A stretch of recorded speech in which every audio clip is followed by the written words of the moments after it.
Hi, and welcome to another episode of Cryptid's Corner. And today I'm going to be talking about how I went about getting my autism diagnosis, like basically what that whole process looked like, the steps I had to take, how long it took, etc., etc. Um, and I'm not going to get too much into like the past as far as like what made me want to get the diagnosis, because that could be an entirely separate video. Again, I want to keep these like relatively short and not too lengthy, so that topic could be a whole other video on its own. So in this one, as I said, I just want to talk about the steps that I went through to get the official diagnosis. And again, this is just like the process that I had to go through. And I kind of want to put the information out there because I know when I was first starting, I really had no idea like where to look at all. I wasn't sure if I could even get a diagnosis as an adult. So that was like one hurdle that I had to get through. So I kind of want to just put this information out there. So hopefully if anyone watching this is also considering getting a professional diagnosis, then they might know where they can start looking and kind of have an idea of what the process might look like depending on where you are. So to start, I really had been thinking about this for a few years before I started the process. So it was something I had in the back of my head that I'd been thinking about and considering. Again, I had no idea where to look, so it kind of just sat back there as like an afterthought, something that like I was thinking I'd like to know if this is a thing that I'm dealing with or not, but I really didn't know where to start. And so I eventually ended up just bringing it up to my therapist. And that's when she suggested that I actually go for testing. And apparently I didn't know this until she told me where I live. And I'm in the United States, just in case, that wasn't abundantly obvious. I live in the US. So the state that I live in, we actually, and specifically the city I live in as well, there is like an autism center. And they do testing not only for children, but also for adults. So she recommended that I go through them and see about scheduling an appointment and seeing like what the testing procedure would be like. So she wrote me a referral. It did require a referral. So I had a referral to go there. Again, I'm not sure if you would be able to do the testing without a referral. You might be able to, but then again, that might be a separate cost, so I'm not sure. So I had her fill out the referral, sent the form in, they got back to me. So the bad part about this situation in my case was that when I started this process, it was like right before COVID happened. So I started the process and they already told me that like there's a wait list, it's gonna take several months. I forget the exact time frame, but they did tell me it was gonna take several months. So I already knew that in the back of my head. But as I said, this was like prior to COVID, and then while I was already waiting, COVID happened. And so I was kind of just like, well, that kind of put a wrench in my plans somewhat.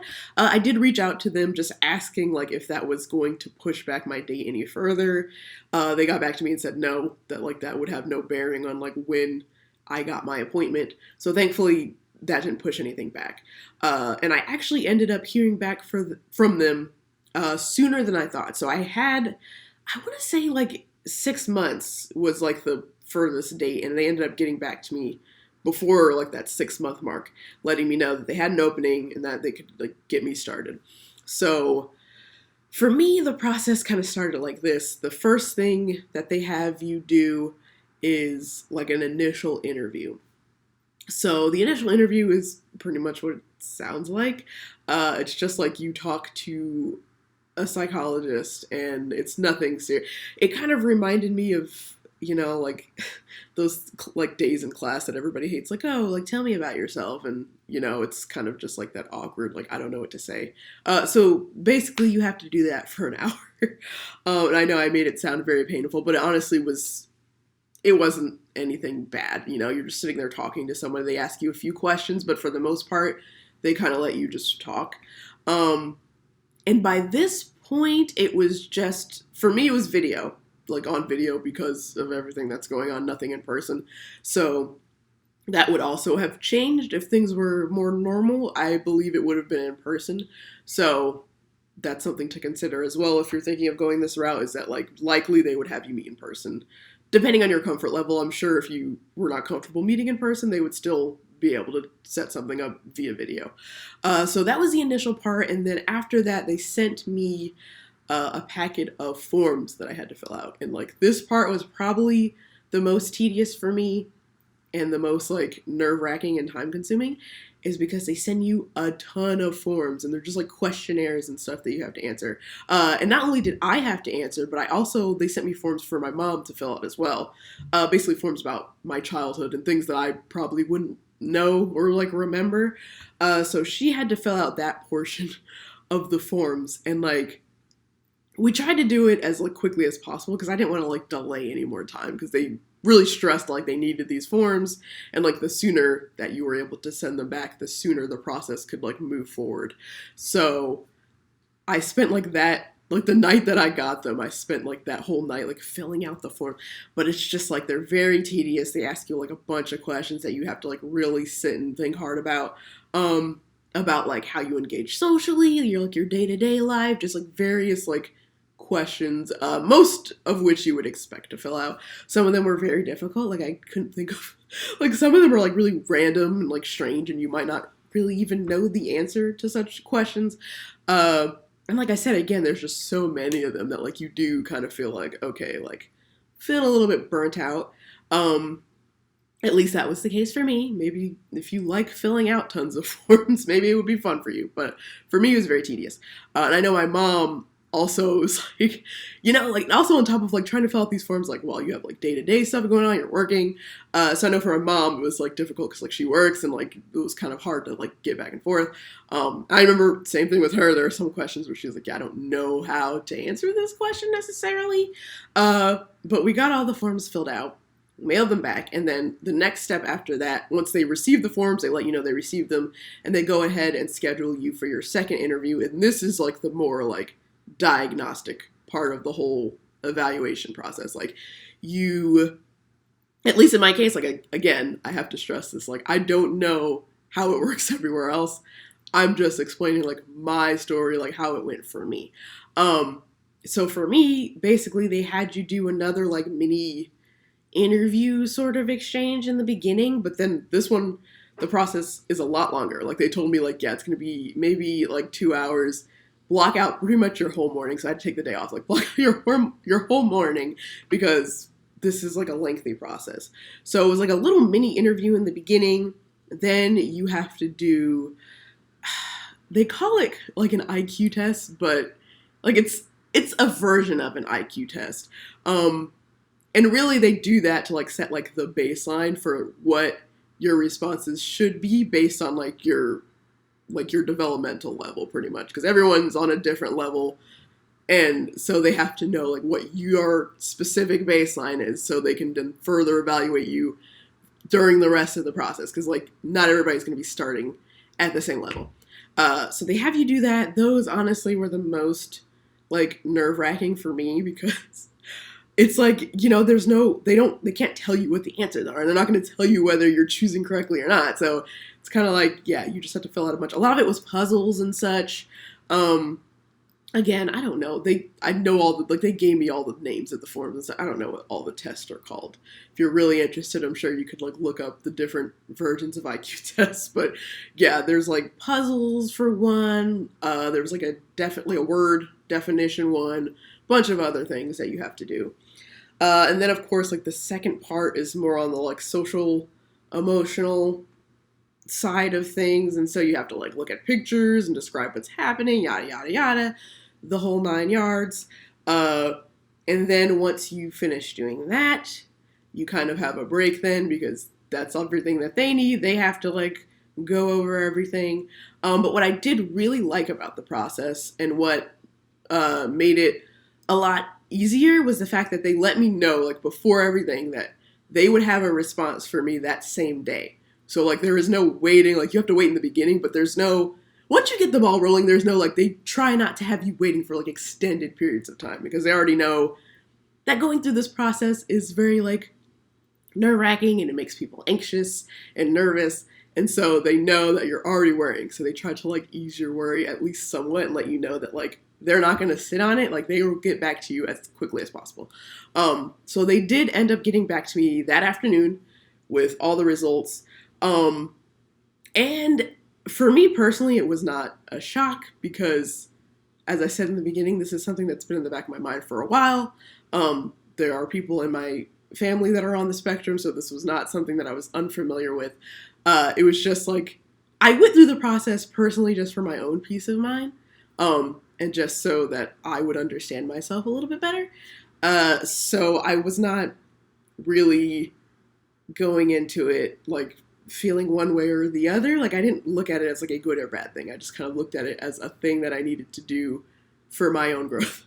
So yeah, when they got back to me and let me know that like, yes, I'm on the spectrum, here's why, that kind of thing. They do send you like the full, of course they kind of like, they have to, they send you like the full diagnostic report, which is like, hell, I don't know, like 12, 15 pages of stuff that you have to go through. That was like stressful. I did end up going through that and that was like a lot. But of course they send you that for like your own records so you can have like all the forms if you ever need them in the future. But yeah, like when they tell you face to face or in my case, like via video, they were very open about why they came to the conclusions that they did. They open the floor. If you have any questions, they're there to answer them. And I really like this place that I went to specifically because they were very big about like, here's our contact information. Like, don't hesitate to call or email us if you have any questions, like later on, if you think about things. Once you get the forms, if you have any questions about like what we wrote down, you feel free to reach out to us. So yeah, I felt very much like they were on top of things and that they were available if I like ever like needed to ask anything. And so once they give you the diagnosis, they also, they kind of ask you like what you're looking for, I guess, in terms of like long-term goals or short-term goals. Like if there's anything that's like, that prompted you to do this in the first place, like if there's anything specific that you want to work on. And so I kind of let them know like some things that I was thinking of working on. And so then they'll follow up with, like options for you, like stuff that they can do at the center to like further your progress. So they offered like solutions as well, which again, really appreciated. And so yeah, that was kind of the process. Since then they have like reached out to me again. I have like things, as I said, stuff that I'm working on. So like I'm still in contact with them. And going forward, there's other things I'm going to be doing like with the center. So I'm still an ongoing process, but as far as like the diagnosis, like that was all that was. That's like from start to finish, the whole process. And so I guess it's one of the things that I was trying to weigh like the pros and cons, like before I got into it and what I can tell you now, like from going through the process is obviously the major pro is getting to have an answer.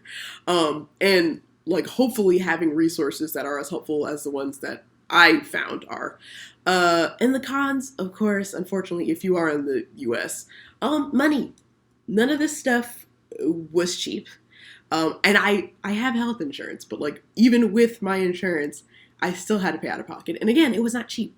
So if money is like if you're tight on money, you don't have any like, extra funds lying around like most of us don't, that's something to consider. Like that definitely is like, you need to have something put aside. And of course, like if you're somewhere where you can call and like ask them like, hey, like is there a payment plan or like what does the cost usually look like?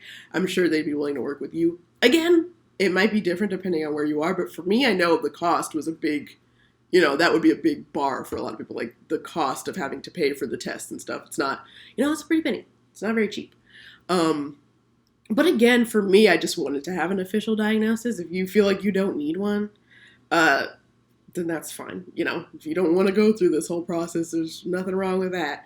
But again, I wanted to just put this out there for other people who, like me, wanted to have that diagnosis on paper, wanted to know for sure, wanted to have, a place to go if you have questions, if you want to do anything else, to see like if you need to, have resources available for you for whatever reason. Like you might want to look and see if there's a center around. Hell, even if you don't want to do testing, if you want to just like go and see if they have any kind of classes for you that might be available for you to take. I'm not sure how that would work without a diagnosis, but again, that's another avenue to look at. So yeah, for me, it was very much like it was a process. It was a time, but I'm glad that I did it. Uh, and yeah, that's gonna be it for this one. Again, I don't want to make these too long, and I want to keep them pretty like on topic. So I have some other ideas for future videos that I'll be working on. Again, if there's anything specific that you guys want me to talk about, or like any questions you have for me personally, leave them below in the comments, and I'll read them over. If it's something I feel like I can talk about, I'll try to add it to the list and make a video. Yeah, that's about it for this one. So yeah, let me know what you guys think, and I will see you guys later. Bye.